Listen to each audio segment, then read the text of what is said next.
guys, my name is Navya.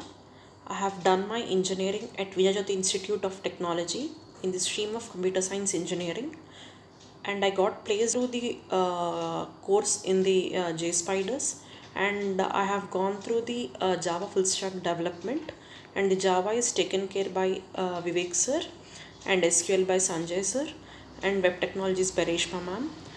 And I got a very good knowledge and practical knowledge from this institute, which helped me to crack and the rounds that are the first round is the aptitude round and also the technical efficiency questions, and the second round is the group discussion, and the third round is the technical round, which consists of both coding and also the oral technical questions, and the fourth round is the HR round.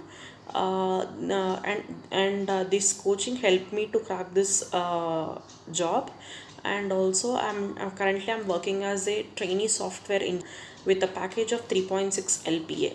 Thank you.